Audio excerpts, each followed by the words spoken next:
Thanks, Grayson. Well, morena everyone, and welcome to the Strategy and Operations meeting via Zoom for the 2nd of September. Just a couple of notes that I'll make. We have a couple of members, or at least one member that I'm aware of, participating as an observer from the Audit and Risk Committee. So that's Brian Jackson. And we also have Amelia, who is waiting in the lobby for public speaking to speak to her submission. So I'm just going to start to move through the agenda. Hopefully everyone understands the meeting protocols. If you have any issues, feel free to contact DEM Services offline to try and resolve those. I'm going to move to item number 2 of the business, which is the council blessing. Ia mātou e whiriwhiri ana e ngā take ke mua ia mātou aro e pono ana mātou ka kaha tonu ke te whakapau mā hara hupai mō ngā hapuri e mahe nea mātou. Mā kaha hoki mātou ka toa kia whātua kia tohika tika tā mātou mahi a mā tamaya. Te tiro whakamua me te here ka taia te arahi e te roto e te kotahitanga me te aroha. Just a note, if you see me looking to my right, I've obviously got 2 devices, one for you to see me and the other to read the agenda on the right. So just bear with me as I flick backwards and forwards. Item number 3 on the agenda is apologies, and we have apologies from Marilyn Stevens from the Otaki Community Board and also from Gary Simpson from Audit and Risk. Would someone like to move those apologies? That's Councillor Hanford. Councillor Hanford, someone second? Councillor Holbrook. Any further discussion? All those in favour say aye, just remembering your voting tabs. Against? Have you got those there? We've got 8, 9, 10 votes. Yes. So thank you. And just while we're on there, because it's a good little test run, we've obviously used the tick for voting. There was a question around if division is called. At this point, if there was a division called or you wanted to, then you would hit the division button and then DEM Services would call out the for and against. So that's a majority. So that is passed. Move on to item number 4, which is declarations of interest relating to items on the agenda. Not being made aware of any. Sorry, Chair, could I just ask for? Sorry, Chair, could I just ask for all votes to be cleared now? Thank you. That's including me. So just a reminder to. All right. So. Declarations of interest. Tanika, can you tell me whether there has been any? I've not been made aware of any as chair. No hands going up? No hands have gone up. Excellent. So we now move on to item number 5, which is public speaking time relating to items on the agenda. We have one public speaker, which is Amelia, speaking to her submission on the bylaw for animals, bees and poultry. And so not too sure whether Amelia's with us yet. She was in the lobby. Amelia is just coming through now. Amelia, as usual, will have 3 minutes to speak, and then we'll see if there's any questions from elected members at the end. Amelia, are you ready to speak? Yeah, sorry, just de-clicking all the various buttons. Awesome. You have 3 minutes to present. Morena, Amelia, welcome to the Strategy and Operations Committee, and thanks for participating via Zoom. Just a wee note, and I should have told the fellow elected members, if you notice a couple of odd-looking elected members, there might be more than a couple, but at least a couple wearing onesies today in support of Wellington Free Ambulance. So it's not our usual protocol. I told the mayor as long as it wasn't his birthday suit, it was fine. So over to you. I'd like to suggest that this should be the usual way you meet. Sounds good. Over to you, Amelia. All right, thanks very much for taking the time to hear me today. I am here to speak about the Animals Bylaw and specifically about the regulation of cats in Kapiti. So I'm going to keep this brief because I'm getting my COVID jab at 10. So I'd like to make 2 points. Firstly, that throughout this process, the recurring message that I've been seeing from your staff and council is that residents of Kapiti do want cat regulation, but this bylaw isn't the place to do it, or you don't receive service requests. So therefore, there's no need to regulate because it isn't a problem in the district. And my response to this is firstly, that this is exactly the place to regulate cats. And many councils around the country are using their animals bylaw to do just that. In fact, some councils like New Plymouth District have recently made their bylaws stricter. And secondly, the low numbers of service requests tells me that the people of Kapiti don't actually realise that cats can even be managed, that nuisance cats are actually the purview of this council, and that this council was well within its mandate to introduce mandatory microchipping, mandatory desexing, and imposing a limit of 3 cats per household, and the prohibition of feeding of stray cat colonies. This is now becoming the norm for councils that listen to and engage with their communities. I've read all the submissions presented to council with interest. You will have noted, as I did, that there are plenty of examples of nuisance by cats and dumped cats in the district. And just because this council didn't know about them in the lead up to this bylaw review doesn't mean that the district doesn't have a problem. The second point I'd like to make is that people are losing their tolerance for the nuisance and health-related issues created by unmanaged cats. The point of this bylaw is not to penalise responsible cat owners. The point is that when a complaint is received, the council will have the regulatory authority to deal with the nuisance. If well drafted, it will be clear to residents what the council will be expected to enforce or not. And if the complaint doesn't apply, then other agencies such as the SPCA can be notified. So I'm calling on the Kapiti Coast District Council to show some leadership and regulate cats, like Wanganui District Council did last year. Without blinking an eye, that council introduced a 3 cat limit per household and a mandatory microchipping and desexing. And the fact that even Greater Wellington Regional Council had to submit on your bylaw suggests that you need to reconsider your position. Even Mackenzie District in the South Island notified its animal bylaws a few weeks after you, and they are proposing far more stringent regulation than this council. So this is not a controversial topic. When you read the submissions, you'll find that by and large, we're all pretty much united. Even the people that think they should be able to feed feral cats suggest that mandatory microchipping, desexing, and cat limits are an appropriate way to manage cat problems. And that's all 3 minutes are up now. Yep, thanks for your time. Thanks, Amelia. That was nice and succinct. Any questions from elected members? Councillor Pravanov.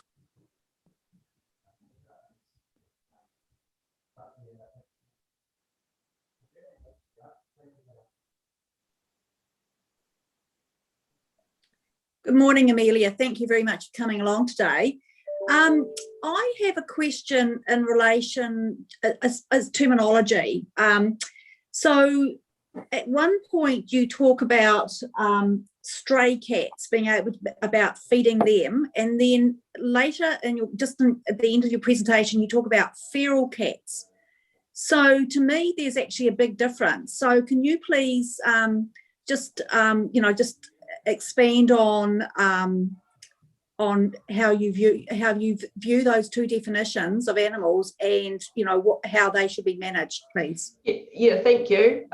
Yes, I completely agree that there's a difference, and I use the feral cats because that's what you're proposing in your bylaw. You're proposing to prohibit the feeding of feral cats, and in Forest and Bird submission, we explicitly said that's not what you should be prohibiting, because feral cats actually come under the regional council, and stray cats, unowned cats, are what you should be regulating.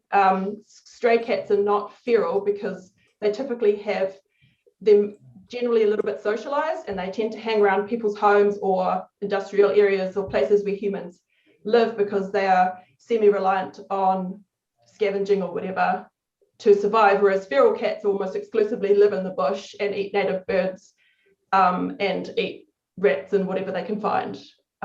So there is a difference, I agree. And you may want to consider wording your bylaw more generally and include feral and strays or something like that, but I think you should be explicit about strays.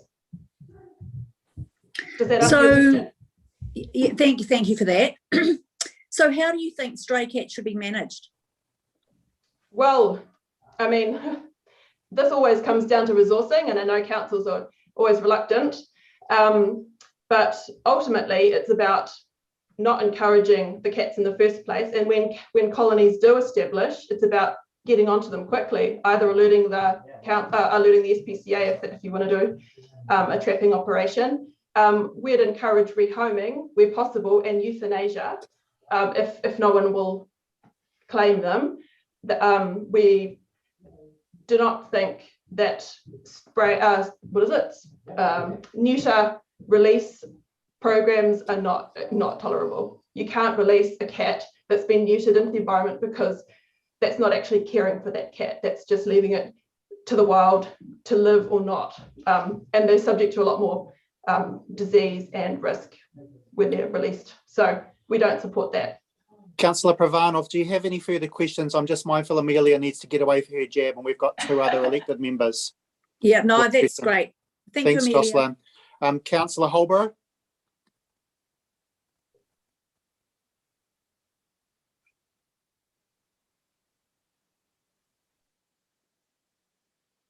Just checking, Councillor Holborough, I think you had your hand up, waiting for it to be unmuted. Yep. No, I don't think she has a question anymore. I think she's nodding, but yeah, she does. And then we've got Councillor Compton next. Janet, over to you. Hi, thanks for coming along today. And I don't want to take up too much time. I just wanted to clarify, if you reduce the number of cats that somebody's meant to own, what do other councils do in terms of people who already own more than 3 cats? What happens to their other cats? Often I haven't necessarily seen it written in any bylaw, but I understand that you can get exceptions. If you're a responsible cat owner, you can get some councils, like I know Mackenzie District is proposing to issue some kind of licensing, which I think is what you did with your roosters, and it was problematic. So I think if you already own more than 3 cats, then you can apply for exceptions from the council. Or if it's not a problem, then it's not a problem. This is about responding to nuisance. So if you own 5 cats, but you're responsible and the cats are not causing nuisance, then it's kind of at your discretion, really.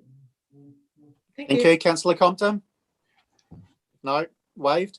All right, Amelia, I think that's it, unless STEM services tell me that there's any other hands I can't see.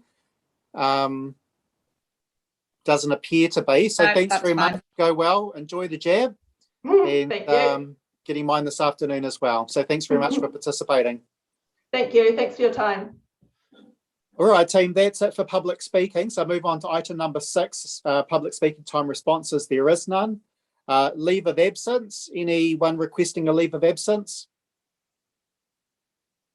Doesn't appear to be. Matters of an urgent nature, there's none being made aware to me as chair.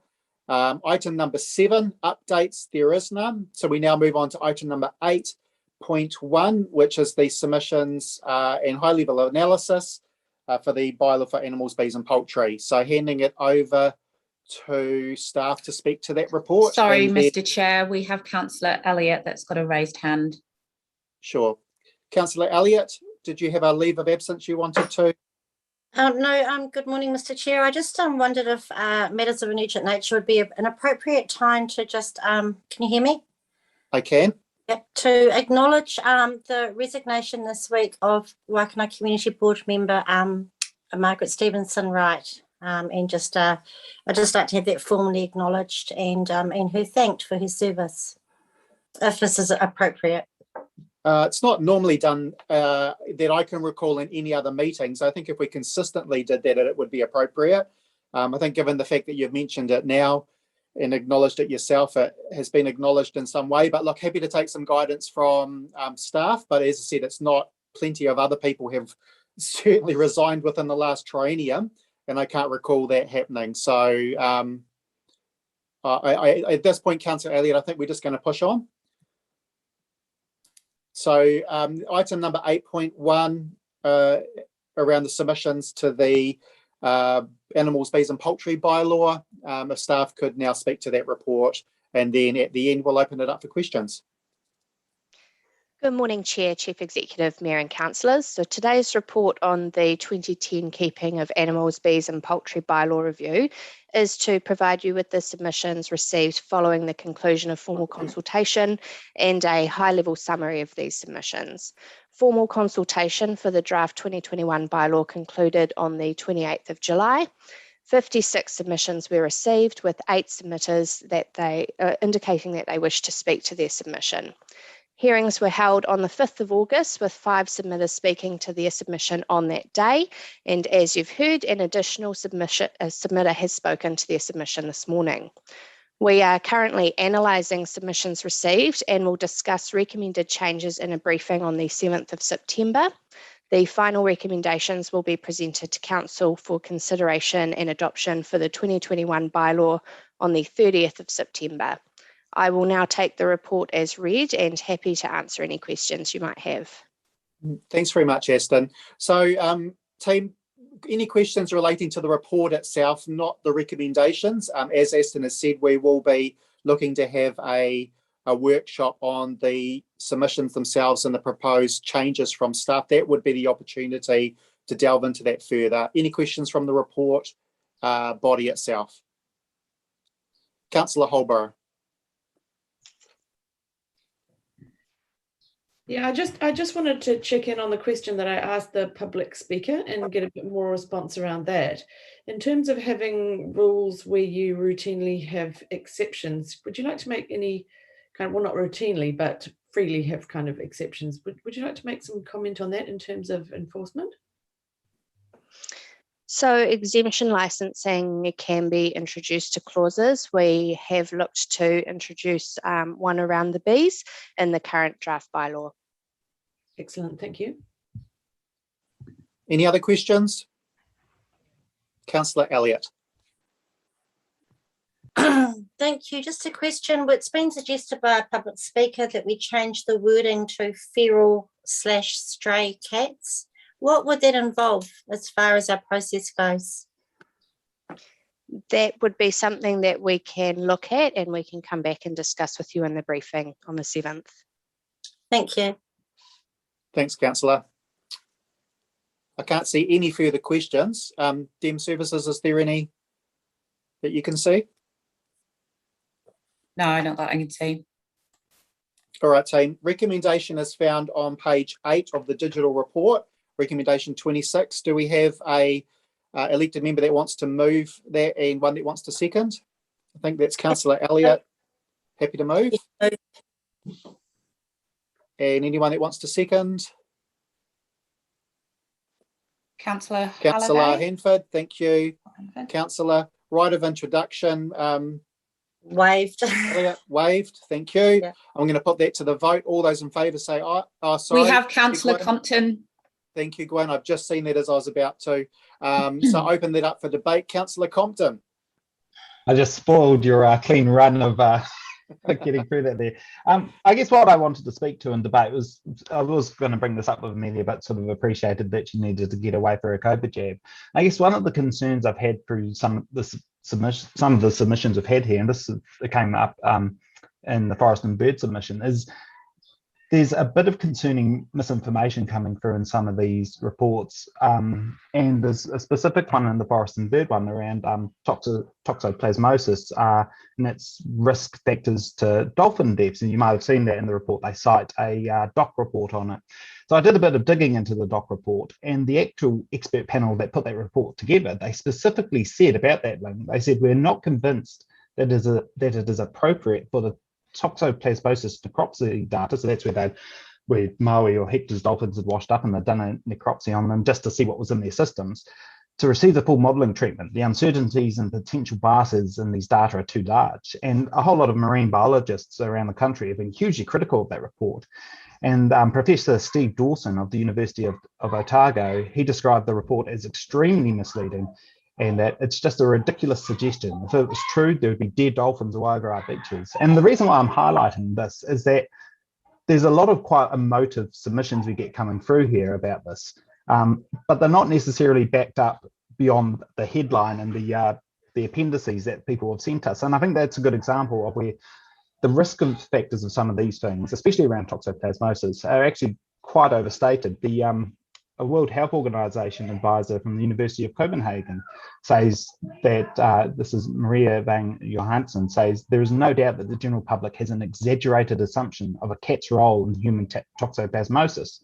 The main way to become infected is by ingesting raw or undercooked meat and vegetables, or infected soil and water. And even from the broader health, it's often cited, they cited Gareth Morgan, who made the absurd claim that it was impacting mental health, and that's been quite widely rubbished, and so far that it's no greater than other risk factors such as living in a city. And the whole point of this is to say we need to treat some of these submissions, which people are very passionate about, and take some of this and look at, I guess, the quality of the actual sources they're providing us, or the data behind us, because we can get into a situation where we go too far. Now, there's some good suggestions in there around microchipping is great, mandatory desexing is great. They're good ideas that I think we're seeing implemented by other councils. The responsible cat ownership idea, if you're going to have a limit, I think that's a good idea as well. But I think it's just a word of caution, just to be very careful around this, especially when I remember last meeting we had quite a discussion around toxoplasmosis in sheep. And I followed that up with several rural veterinarians about it. And they were quite surprised that, I think it was the Royal Society of Birds or whatever, made the claim that the vaccine wasn't 100% effective, because they made the observation that no vaccine is 100% effective, but the vaccine for sheep for toxoplasmosis is highly effective. So we just need to be really mindful about that sort of information that's coming through here when we're weighing up what we're going to do, any changes we make at our briefing next week. Thanks, Councillor Compton, and I'm thankful that you don't have a right of reply. Joking. All right. I don't see any other hands, so I'm going to put that to the vote. All those in favour say aye. And against? We have 10 votes for. Excellent. And so if you can just all untick your votes or what. Thank you. I'm going to move on. That is passed. And now we're moving on to, thanks very much, Aston. Thank you. We're going to move now on to item number 8.2, which is the fourth quarter activity report. And I think we're handing that over to Mark de Haas. Good morning, Mark. What's the weather like down there in Wellington? Good morning, Councillor. The weather in Wellington is beautiful today. It's rare, but it's beautiful. So I'm sure it's not as good as the weather up in Kapiti. It's blue skies, as you can see. Thank you, Mr. Chair. Through you. Good morning, everybody. Look, there's no PowerPoint presentation today. You would have hopefully seen the instructions from the chair that went out last night. It's just too difficult to move the PowerPoint presentation between the group managers to do a presentation to you. Look, what we're going to do today is I'm going to do a very, very quick overview. I will take the paper as read, and then the chair will then take control and we'll step through various sections of the report, and we'll answer any questions that we can. We don't have a full strength senior leadership team with us today, so the questions that we can't answer, we will note down and certainly come back to you. What I will do is just a couple of points to highlight that aren't necessarily in the report. It is very much unaudited. The results are still going through our audit process with our auditors, and much of this information actually does get replicated in our annual report, which is due to the Audit and Risk Subcommittee at the 30th of September and will be brought to Council for approval towards the end of October. So you will get a chance to see this information again, and that will then be fully audited. By way of a quick summary, it has been a very busy year. We provide these updates to yourselves quarterly, so there won't be much change in that report or too many surprises. It is a big year. It's been very challenging. We have 94 KPIs. We've achieved 70. And if you strip out the ones that are not yet due, that aren't measured and not applicable, we achieved 85% of our KPIs for the year, which is a good result considering the challenges that we have been facing. In terms of our projects, we have 25 major projects which are over $250,000. 2 of those are on hold, which you would have details about that appear in Appendix A to the report. And so in terms of our overall result, again, with a challenging year, we've achieved 74%. Probably, Mr. Chair, at this point, I will hand over to you to run through the sections and where elected members can answer questions, and we'll do our best to answer them. Thanks very much, Mark. And team, look, just bear with me. It's a little bit tricky getting through the size of this and not losing you all in the process. I'm just going to go by the titles and take it you've all read your agendas and the information in there. So the first, we're looking at Appendix 1, Council cross-council work programs. And the first there is the COVID-19 Kapiti recovery plan. Can I just check with you, Mark, whether you want me to see whether there's any comments under each section from the relevant staff that are available, or do you want to just move straight to if there are any questions from elected members? Thank you, Mr. Chair. Through you, I think if we just move straight to questions would be, because it's such a big report and we've got many sections to get through. If elected members could just go straight to questions, I think that'd be very helpful. Okay, team. So the first one is the COVID recovery plan. Any questions? Pop your hand up, and otherwise we'll move on to the next title. No, I can't see any. So we're going to now move on to page number 158, which is housing. Any questions relating to housing within the report? No, I don't think so. I had one just relating to the Māori Housing Fund. Councillor McCann and I met with the developer that responded to an article that was done around the housing for Otaki, and particularly interested around Māori housing. And I just wondered if there was a staff member available that could elaborate further on the purpose of that fund and how or whether it could be utilised within the district.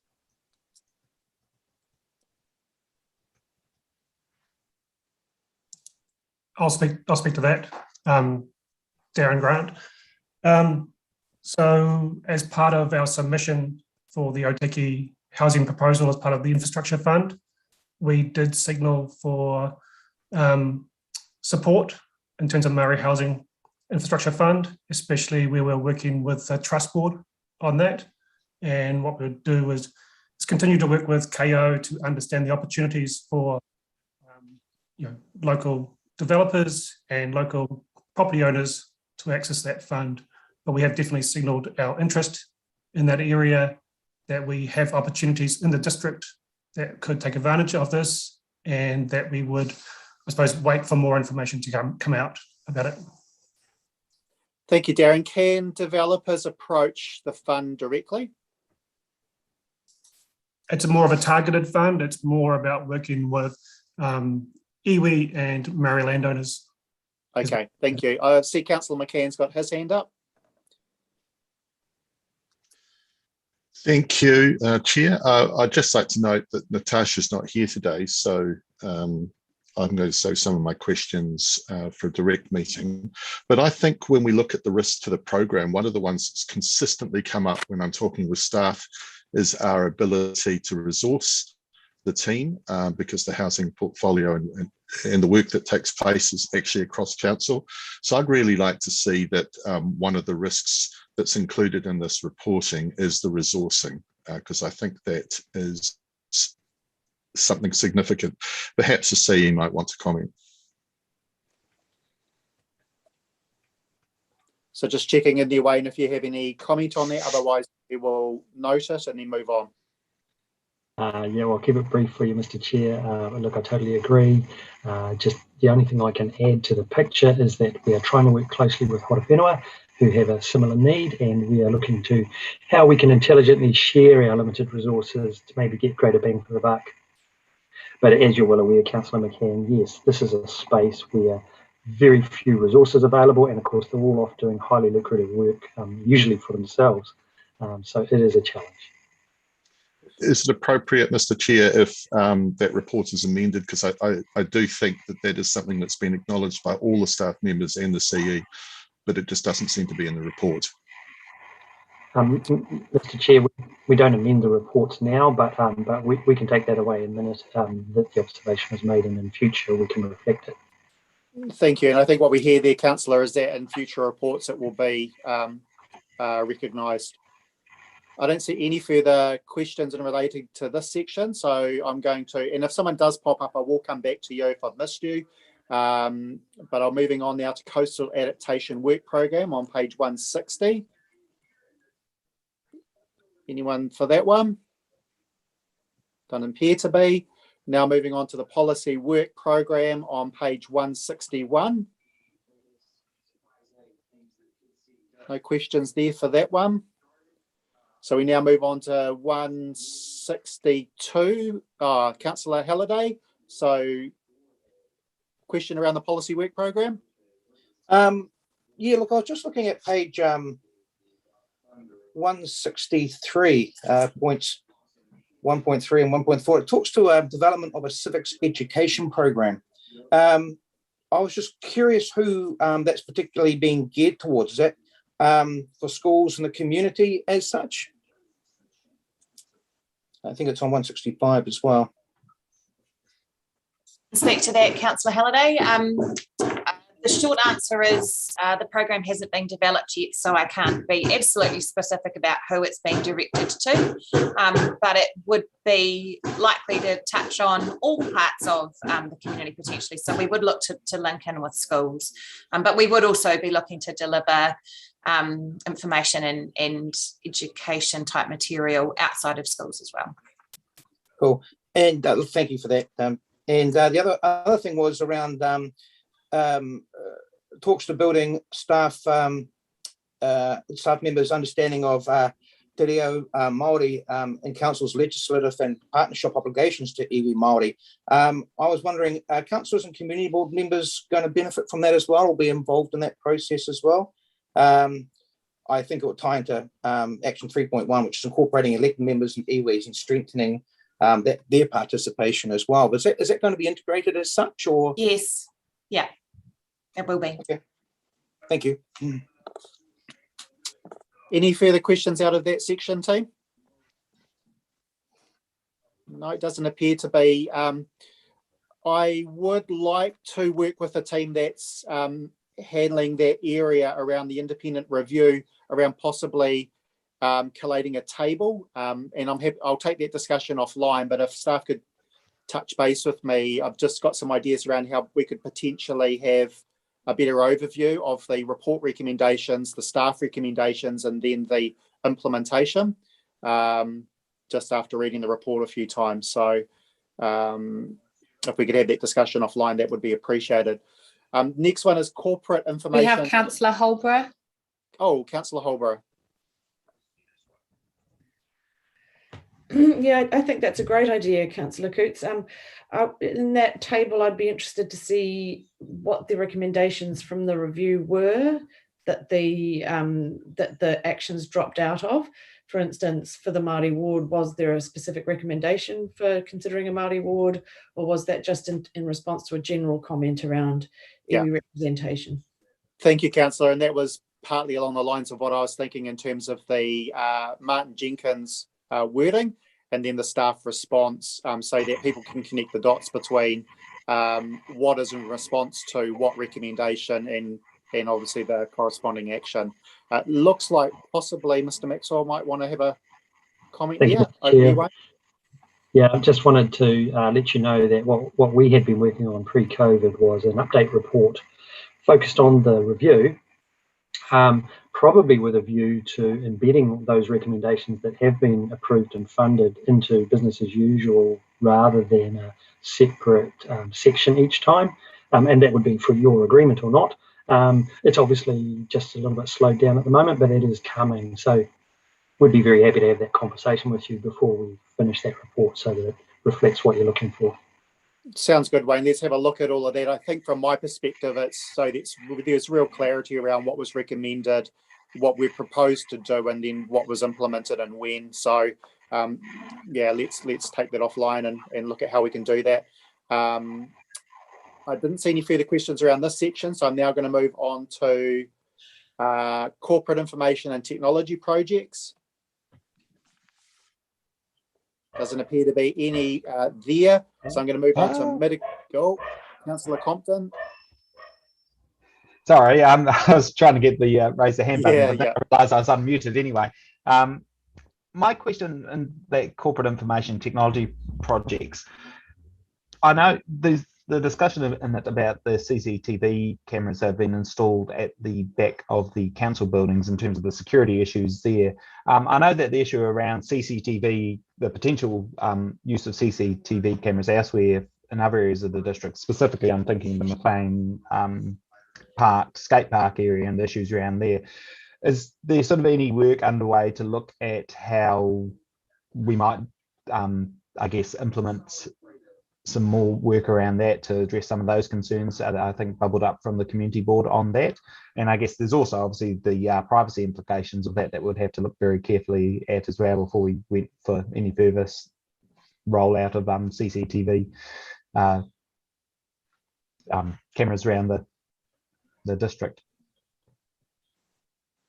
Thank you, Mr. Chair. Through you, look, the short answer is yes. There is work underway at the moment in terms of what's currently underway is just an audit of our CCTV network, and having a look at what is the function of our CCTV at the moment. It's really just mainly based, or predominantly, most of our network is actually around protecting council assets.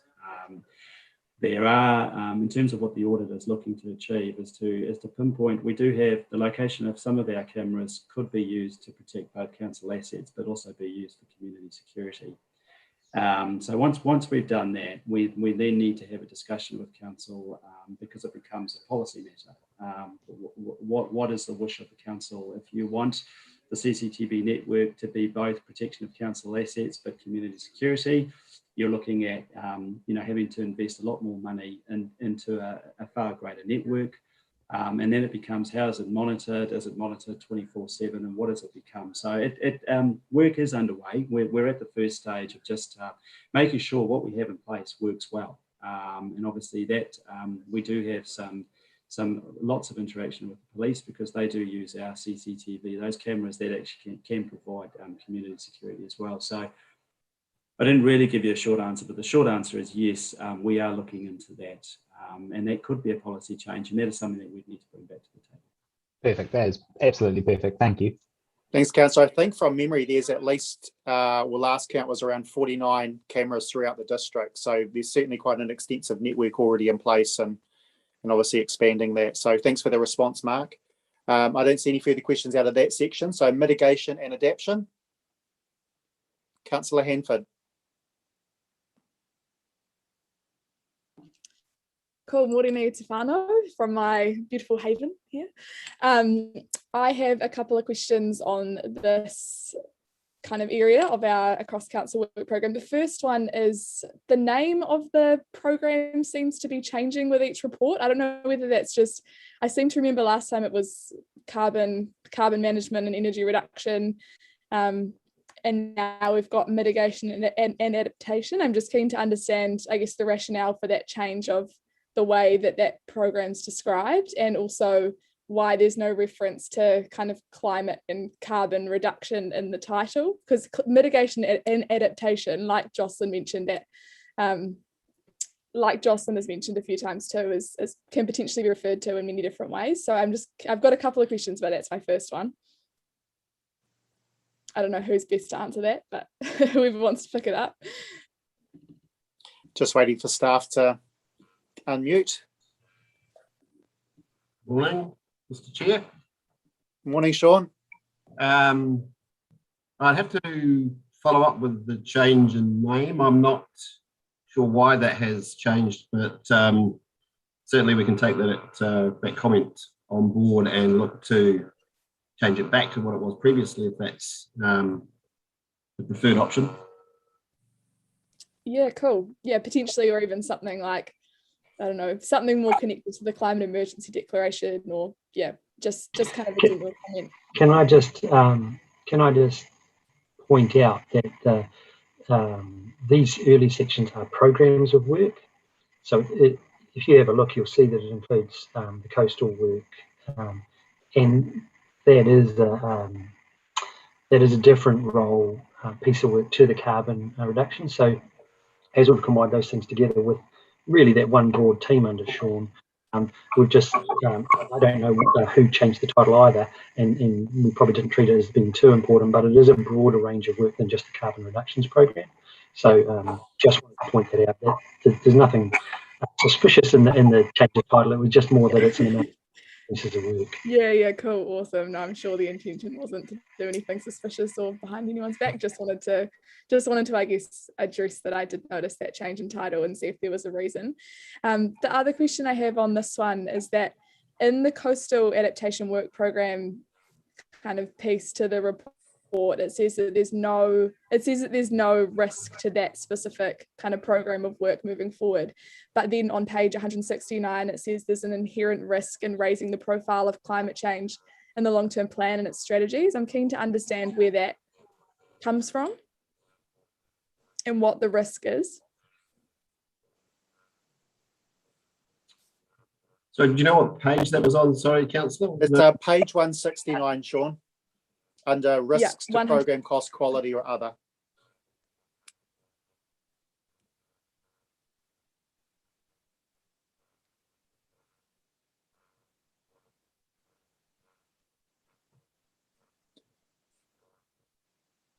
Sophie, just with regards to your first question, if you can just take that offline with the team. I know you work well with them, and just talk through that around the title.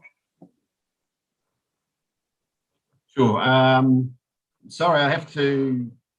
I mean, the only thing I can think of there in terms of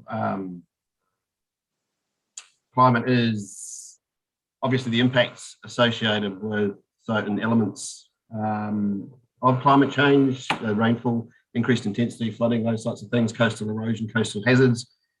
They often create concern for those residents that are affected by them. But so that would be, I guess, the context around raising the profile within the community. But I'm not aware of anything specific in terms of an actual tangible risk associated with that.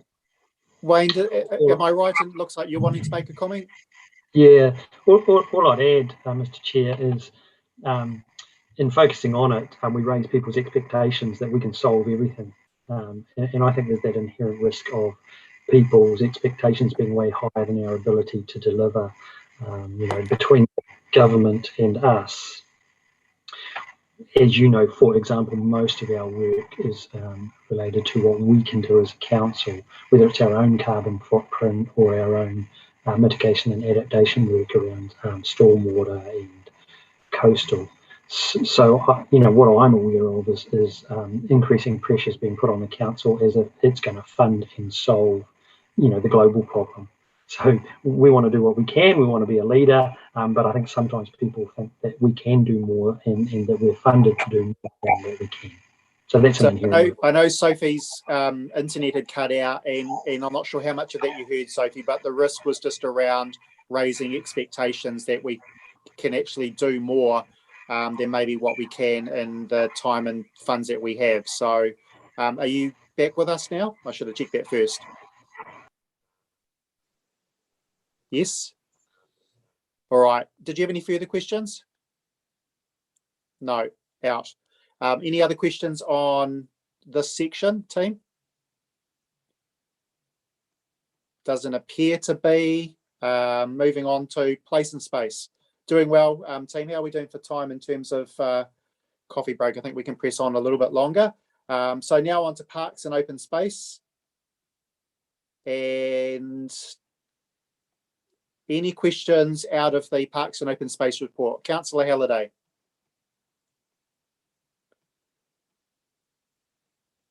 just waiting for you to come unmuted. For everyone else, we're on to page 171, Parks and Space. Yeah, look, I just wanted to put two considerations in. Actually, they're not questions as such. I note on page 172, talking to the Otorera Park amenity block being a major project. And I also note pages 186, 187, the Gateway to Urahi, the project steering group. Look, I'm pretty sure that there's no councillor involvement in either one of those. There's no community board involvement either from Paraparaumu perspective. I've brought this up before around the Otorera Park amenity block being a major project, but you have a working group in relation to both of these. I just thought it prudent to have, or would like to see, that ward representation in that space as well, whether it be a community board member or whether it be a councillor as such. Just like some consideration around that, please. So if I could just clarify, one, that you're looking for a staff response, and secondly, with Te Urihi, my recollection, and I'm happy to be corrected, was that when we voted on it, was that there wasn't, I guess, elected member involvement in terms of the specific project itself from there, so to take the political aspect out of it. But I'll hand it over to staff to respond to those. Say, James, I'll break them down into two. Obviously, there's two quite distinctly different things there. With the Gateway Te Urihi, there is a project steering group. I'm not saying I need to be on that, but maybe a community board member, which is fairly apolitical, could be for that local content, or what is the local content of that project steering group, and I can take that offline if need be. And the other one around the Otorera Park amenity block, that's a completely different scenario, whether being political or unpolitical. Yeah, sure. So I'm going to hand that over to staff just to respond to those 2 points and take them one by one. Mr. Maxwell. So they are related, though, in terms of the nature of what Councillor Halliday is asking. These are into the design build contract and construct. So it would be pretty unusual to have elected members involved in those types of project sort of bodies. Normally, what we'd be doing is providing regular updates to, for example, the community board and whose ward it is. So look, we'll go away. I'll have a look at the specifics of where those two projects are, and we'll go away and take into account your request and maybe come back with a bit of guidance about what we think might be a good response, if that's okay. Thanks, Wayne. No, I was going to just cover off what you just said. If you can come back to Councillor Halliday directly, that would be helpful. Sure.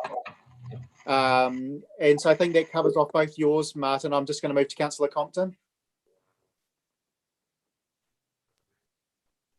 Thank you. Through the chair, on the same topic of Te Urihi, a question about obviously the actuals there are about $99,000 more than budget.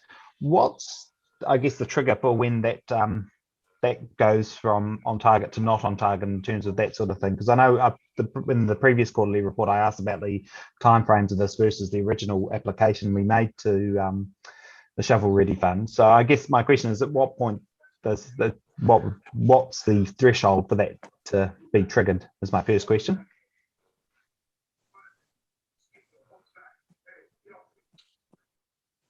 So I can answer that. I think it's not generally, you know, if we're getting close to plus or minus 10% of the overall budgeted expenditure, then so it's the total project, not just that final year. No, that's only one element of the overall project cost itself. So that would be where we'd be looking at coming back to council to confirm exactly what that meant in terms of funding implications. Cool. And I guess a follow-up question, are we getting any flavour coming through already? Because I'm aware that there's been some quite significant inflation in the construction sector. I think upwards, there's a recent report come up saying is upwards of about 10% already this year. So are we getting any sort of flavour of how that's impacting the possible construction costs of the project as a whole, or is that something that we'll get more detail on when the tender comes back and that early contractor involvement in that? That certainly, so not specifically at the moment, and that's one of the reasons, I guess, for going through the early contractor involvement process. We will also be able to factor in very early on in that process what those cost fluctuations actually look like when you start looking at the different elements of the build project overall itself. Cool. And one final one. Just on page 186, it's got the point that about the relodging of the resource consent to ensure it's up to date with the national policy statement to urban development. What are the actual NPSUD regulations that relate to that building on a reserve that it had to be updated for? Probably the main one there would be the parking provisions and the changes proposed through that NPSUDC. Okay, cool, perfect, thank you. Thanks, Councillor. We have jumped ahead there a little bit further down the place and space category. So just running with the abnormalities of the Zoom meeting, are there any other questions out of the place and space categories? So that's from page 170 right through to the end into the next section, because we have a couple of councillors have jumped around a little bit, which is fine. I just don't want to lose other elected members along the way. So place and space.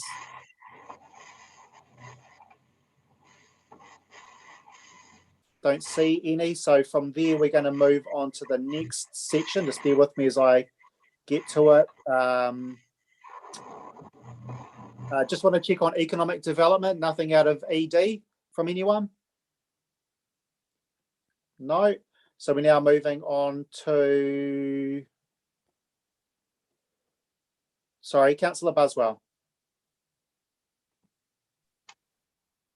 And then Councillor McCann.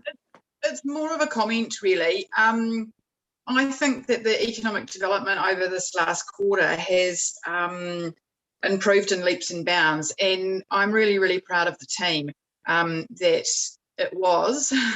And the results have really shone through, particularly around that social media interaction and website interaction, and that's through several months of really hard graft over COVID and everything. So my hat absolutely goes off to particularly Jamie Bigwood, who's no longer with us, the team, and so there's some really great grounds to improve that whole area. And I know that from the business community, they're very much more interactive now than they have been in the past. So absolute kudos to that group. Thank you. Thanks, Councillor. Councillor McCann. If you could just reference the page if you're referring to something, team, it'd be really helpful for staff. Thank you, Chair. I just got lost as to where we were then with moving around. I had a question for page 180. Is that still within scope? Yes, that is. Cool. I just had a question with the senior housing, that it's not on target. The notes above that suggest that there'll be full completion of the 3 further units. If that takes place, does that mean the project status is then back on target or not? Through you, Mr. Chair. The reason it's not on target is we've spent more than we budgeted. So if you recall, this council has reconfirmed what the previous council asked us to do, which was when we have vacancies, don't hold back. If you can find a way to not let the budget be a constraint, carry on and refurbish. But technically it means we're not on target because we've overshot.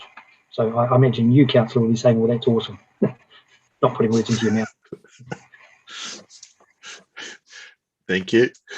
Thank you. Councillor Holborough.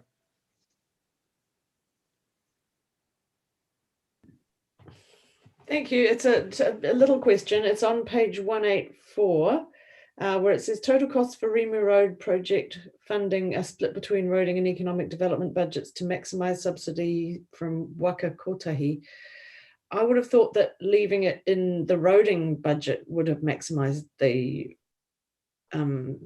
contribution from Waka Kotahi, or do they have an economic development as well? I'm just a little bit confused about that.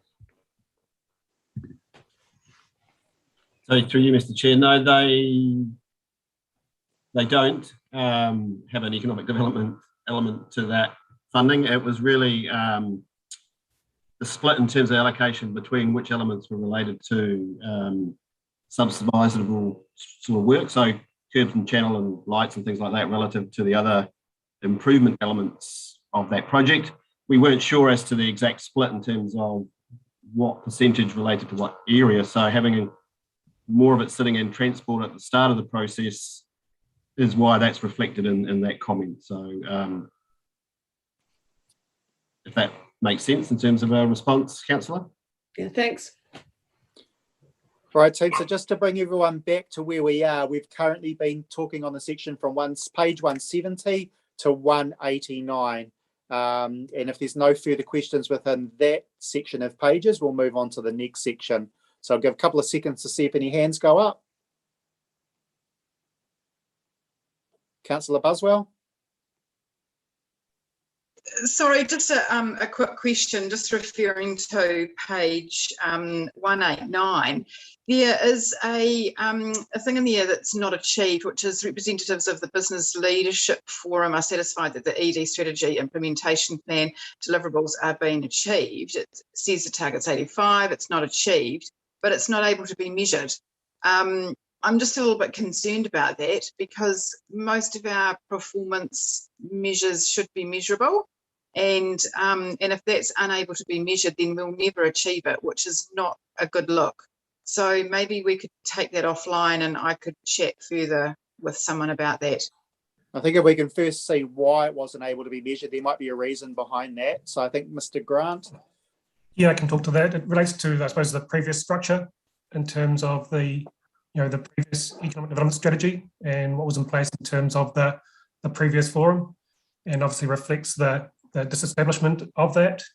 In terms of the new economic development Tanga board, that was obviously established in November and is functional now. It has a role in terms of implementation and overseeing the implementation.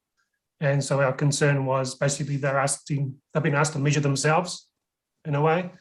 And so Darren, could we potentially moving forward, for as long as this needs to stay in the report, amend that wording to say just that a bit succinctly? Yep, and in terms of going forward, that measure's been removed from the long-term plan. Okay. Excellent, thank you. Great. Thanks for that. So I can't see any other hands for that section. We're now moving on to infrastructure on page 190 and access and transport. And I'm just going to move through topic by topic as I've done previously, and starting with access and transport. So anything on access and transport? No. Then on to Councillor Pravanov.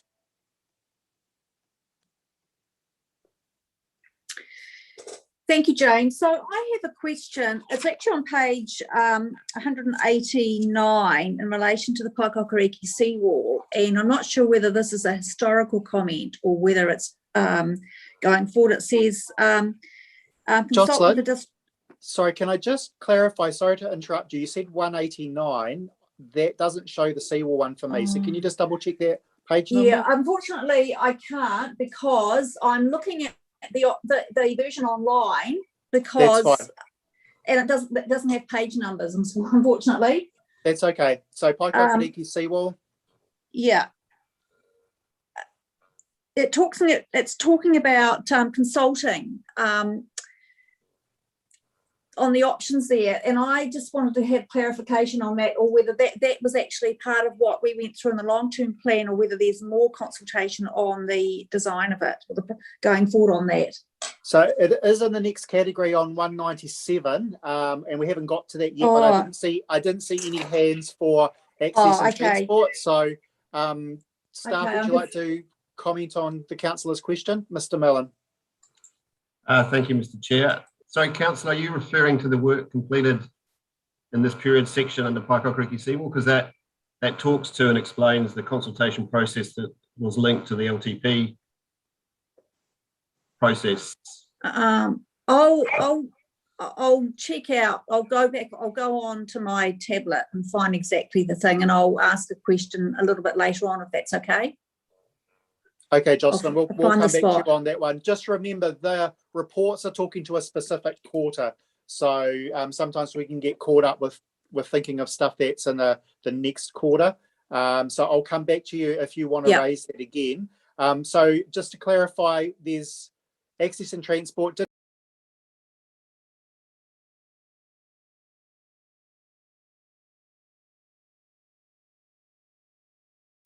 Sorry, I've been mutated somehow. So we were on access and transport. Doesn't appear there were any questions in that area. Councillor Pravanov raised one out of coastal management. Do we have any further questions around coastal management? Otherwise, we'll move on to resilience and sustainability. Don't see any. Resilience and sustainability, any questions out of that category? Doesn't appear to be. Sorry, I should tell you guys page numbers. Stormwater, starting at page number 202. Any questions out of this category? No. Moving on to wastewater management on page 207, and we've got Councillor McCann. Thank you, Mr. Chair. Could we possibly have staff speak to the high risk wording in the report there, just because we haven't had, I know we're moving through at a pace, but I think it's worth pausing to have staff speak to that actual part of the report. Look, I think we're doing well for time, Councillor, and happy to take questions. So, Mr. Mellon. Certainly, Mr. Chair. So that relates to the renewal of the resource consent for the Paraparamu wastewater treatment plant. We are proposing, or we're currently looking at trying to organise a briefing to talk through this specifically with council and give you an update in terms of the project. But it has been a regular item that we report back on through the Audit and Risk Committee, and it really relates to the time frame and our ability to have meaningful consultation with regard to iwi's involvement in that project. And we are now at a point where we will need to lodge a consent in December. And although we have got sort of iwi are now involved more directly with the project, it's still potentially going to mean that the consent application itself is not going to be to the full extent that we would have preferred, with a lot more time and input from iwi into that process.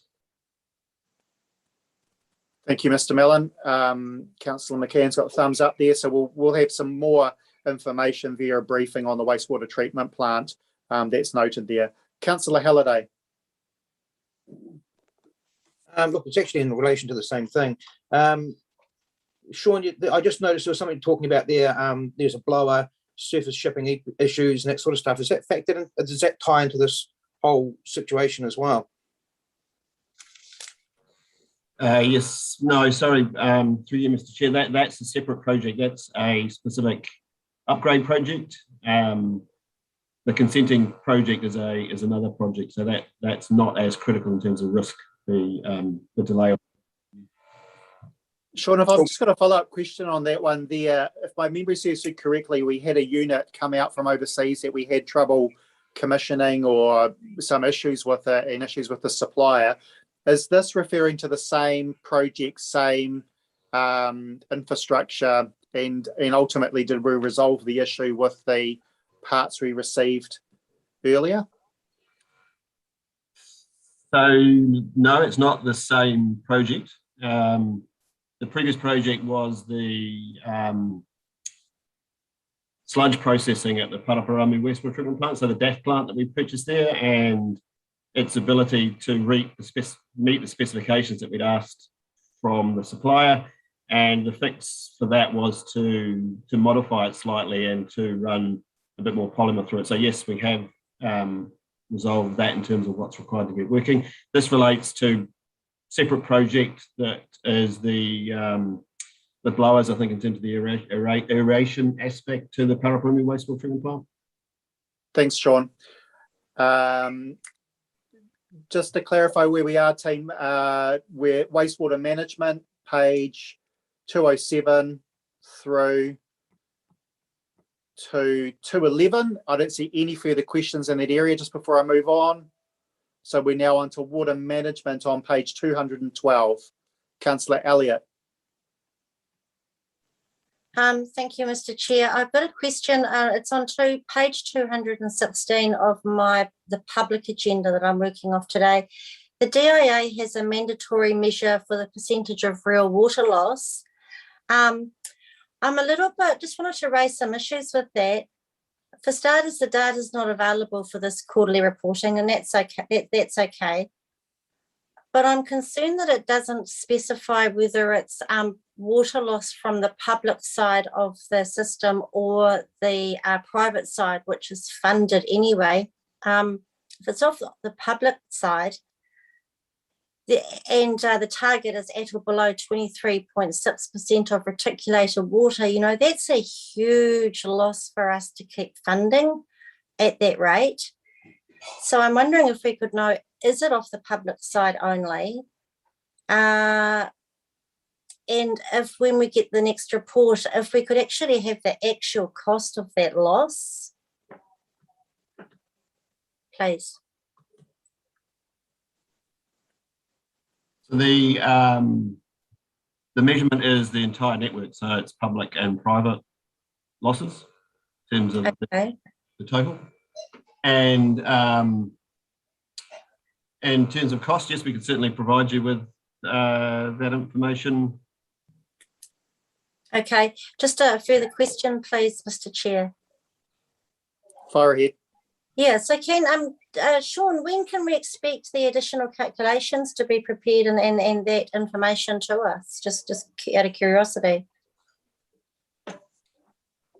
I'd have to check with the asset manager in that area as to what the time frame issue is there. There is also a requirement for us to present a water conservation water losses report as part of the river recharge resource consent process. So that document is actually a much more comprehensive document with regard to water and water conservation, and that is due today, I think. So that is actually completed and will be available on our website. So I can also provide you with a link to that if you would like. Again, that's a much more comprehensive document that talks about the water loss and a whole lot of other work that we're doing with regard to managing that as well. Yeah, thank you, Sean. I would really appreciate if a link could be sent out to that report. And I thought it was September. We normally get that report through from Becca. So thank you. I look forward to it. Thanks, Councillor. So any other questions within this category? Otherwise, we'll move on to planning and regulatory services on page 217. Don't see any. So now on page 217, team district-wide planning. Any questions out of district-wide planning? Goes through to 219, 217 to 219. No. Regulatory services, page 220 through Councillor McCann. Kia ora, thank you, Mr. Chair. On page 221, it's noted that 40% of 2,227 building inspections failed and that themes were being reported back. Are we able to get access to the information on what those themes of those failures are? Yeah, good morning, Mr. Chairman, Mr. Mayor, councillors. I'll try and flick my video on and scare you all. I'm not sure if it's on. I can't see myself. Yeah, look, we can, Councillor McCann, thank you. I'll get those themed up, but essentially, if I was giving an overarching answer, it is actually the capability of the industry currently, and is a reflection of new people coming into the industry that are not getting trained well, and no licensed building practitioner often on site to monitor that. So the inspectors themselves are taking on a training function, which I'm really comfortable with, but there's a threshold on that in which the regulator becomes the trainer. Sort of high level, it really reflects the capability currently in the industry, but I can get you some key themes and happy to distribute that to you or the other councillors if that helps.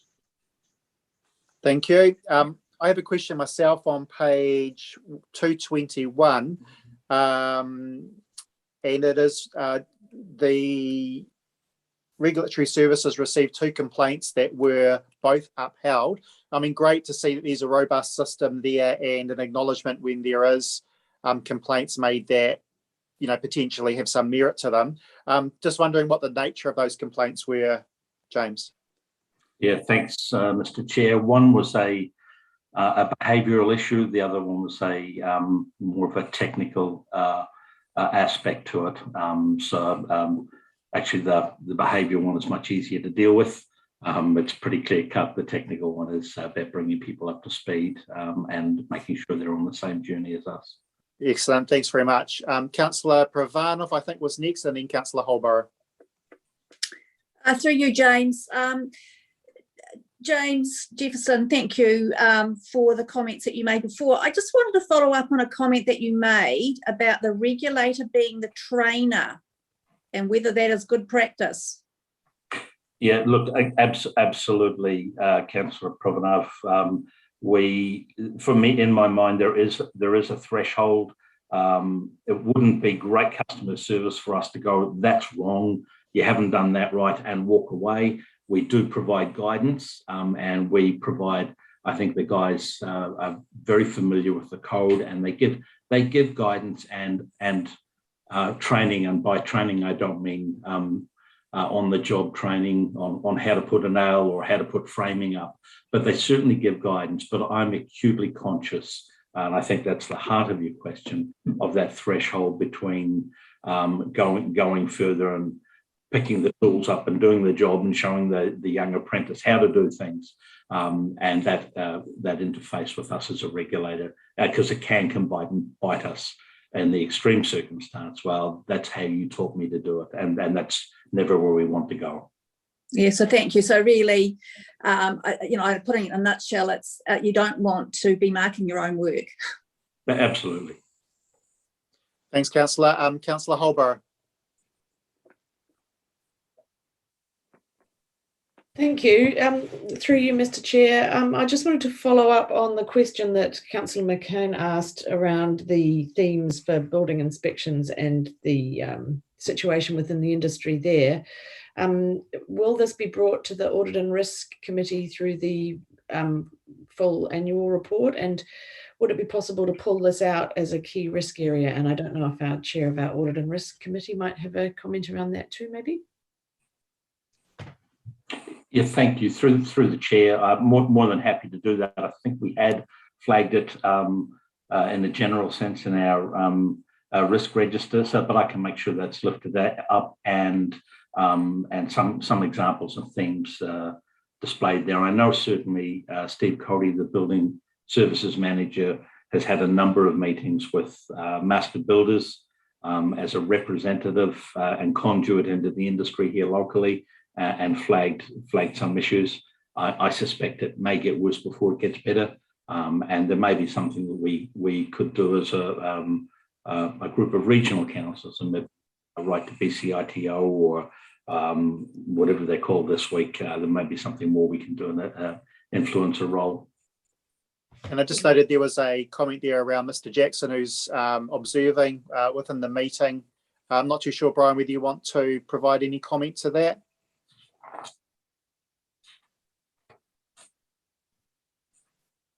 Can't see. Yes, Mr. Chair, I do know that it's an industry-wide problem at the moment. The pressure on building is huge, and a lot of new apprentices are putting straight into actually getting on with the job, and I think it is a New Zealand-wide issue and a risk. Thank you, and thanks for participating this morning in your role as Chair of Audit and Risk. Good to see you, and hope you're doing well. Councillor Buswell. Yes, I just had a quick question, but it's kind of been answered in some respects. It was just around your themes feeding back to the industry on that 40% of re-inspections, which is essentially a fail rate. But you've kind of broadly said how you're feeding back to the industry. Would you be able to elaborate a little bit more on that? Look, I handed any of those. I think Steve's had a couple, and certainly one during this reporting period, and generally well received. I think there's an acknowledgement within the industry locally. I would imagine the same would be true nationally. That this is one of those boom bust things where we, it's not sexy to do apprenticeships, and then the need emerges and we scramble to get them the right training. Look, it's a range of things. I know a number of the final inspections are failing, but they have, Angela, to your question, certainly Steve's been clear in grouping those up, and those have been well received. And I think there is that acknowledgement and a good trusting relationship developing with master builders, but certainly we can talk to that in the audit and risk report. That's great, thank you. All right, Tim, I don't see any further questions in this area from 217 through to 224. So we're going to move on to governance and tangata whenua, starting at 225 through to the end of that section as well. So any questions out of this particular category? The last category? No. I've just got a comment there around page 227, which is around the bilingual towns. And just in my role as chair of Elevate Otaki, we've provided a small amount of funding to the Chur Otaki project. And I know that some staff are aware of that. And just given the work there with Ngāhapo Otaki around the joint bilingual Otaki strategy, just maybe if staff touch base with me so that we're all on the same page around who's doing what and so forth. And maybe you are, but maybe it'd be good to have a bit of a kōrero around that. Councillor Elliott, I see you've got your hand up, and then Councillor Halliday. Yeah, look, thank you, Mr. Chair. Just a good time to ask, has there been any resolution to the issue of stickers on rubbish bins in Otaki? It's not really within this report in terms of being covered around that, but I'm just trying to think of a succinct way to cover that off. The funding that we've provided is to the artists that created the stickers, and in part of that approach and working with Mr. Mellon and his team, what we've agreed to do is look at supporting Te Reo on council infrastructure, rubbish bins, toilets and so forth, in terms of working with Sean and his team. So in a more of a managed approach rather than just printing stickers and slapping them on places. So we support the kaupapa. We're just looking at potentially a more organised approach in terms of delivering that. So I hope that is helpful. Thank you. Excellent. Yeah. And Councillor Halliday, I've got you noting this is the last section, and then I will look to move to a break. Councillor McCann, who's oversight in terms of our rest periods. So Councillor Halliday. First, I'll just note Sophie's hands up as well. Look, I was going to bring it up in the next section, but it is noted here as well. But on page 226, it notes that we had a additional expenditure of 640,000 for the long-term plan, and I did note in the finances in the next report, 8.4, I think it is, that there was some additional extra personnel cost in that space too. That seems to me to be quite a substantial blowout, if you like, of the cost of the long-term plan, and just wondering if there can be some comment on that. Can I just check from staff who will respond to that, whether you want to respond now or whether it would be more appropriate to respond in the finance report? So I'm happy, and I'm sure Councillor Halliday will be happy if you want to respond later. Through you, Mr. Chair. Look, I'm happy to respond to that, and it's probably more appropriate to respond to it when we talk through the finance update. Thank you, and I'm sure you're fine with that too, Councillor Halliday. Councillor Henford.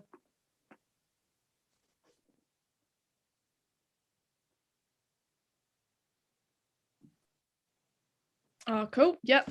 So kind of, it's not skipping back because it's still on this section, but in the actual staff report, not in the appendix, just a question around the statement that there are no significant projects in this activity in 2020 and 21. Like what, I guess I'm keen to have some clarity as to what is defined as a significant project in this specific kind of sense, especially for governance and tangata whenua. So yeah, relative to this specific area of mahi. Through you, Mr. Chair. Look, I can answer that. In terms of the whole report, we're consistent around how we define a significant project, and For the nature of this report, it's any projects with a financial value of $250,000 or more. Excellent, thank you. And look, I just wanted to check that I didn't cut Councillor Halliday off. We're obviously going to come back to that question you had. Was that the only question that you had in terms of this section? Okay, excellent. So that's the end of the sections. We need to go back to the body of the report where we find the recommendation found on page 153. I know that we have moved through this. It's a lot to get through. So I just want to do one last call for anything that might have been missed out of any of the categories within reason. And so if you do have one question that you felt we skipped over and missed, pop your hand up. Otherwise, I'm going to look for a councillor to move recommendations 40 and 41 on page 153. Councillor Holborough, did you have a question or are you looking to move the recommendations? No, I was looking to move. I thought we were using our virtual hands to do that. Yeah, no, look, that's fine either way. And I see Councillor Compton's got his hand up. Can I just check, Councillor Compton, whether you're a question or a seconder? And if it's a seconder, then we'll put it to the introduction and vote. I will second it. Thank you. I don't see any other hands up, so I take it that there are no further questions. We've got it moved by Councillor Holborough, seconded by Councillor Compton. Right of introduction, Councillor Holborough. Yes, thank you, Mr. Chair, and I want to thank you for moving through this report so efficiently today, and for the limited number of group managers who've done so well answering questions around all the activities of council. I think it shows that how our council is not siloed, how there's a broad knowledge amongst all of the group managers around all the council activities, and I think that was really well represented today. I just wanted to draw out two small sentences on page 218 of the councillors' agendas, and they say, there is one major project which was completed, an operative district plan was adopted. And I think it would be remiss to pass this quarterly report without acknowledging that those two small sentences represent a huge amount of work in the organisation and in the community and with iwi as well. So I look forward to passing that through the annual report as well. Thank you. Thank you, Councillor. So moved and seconded, opening it up for debate. So pop up your hand if you want to raise anything in debate. Otherwise, I'll put that to the vote. Don't see any, so everyone's voting now. So all those in favour say aye. Against. And that is... We have 11 votes. Services. Yep, that is carried. Thank you. And just have you got all those votes recorded now? I do, thank you. Excellent. So look, team, that's passed. I'm going to pause the meeting for a 10-minute break. If we can be back at our devices at 10 past 10, if that gives hopefully people enough time to grab a coffee and a toilet stop. We're going well. Appreciate everyone's involvement.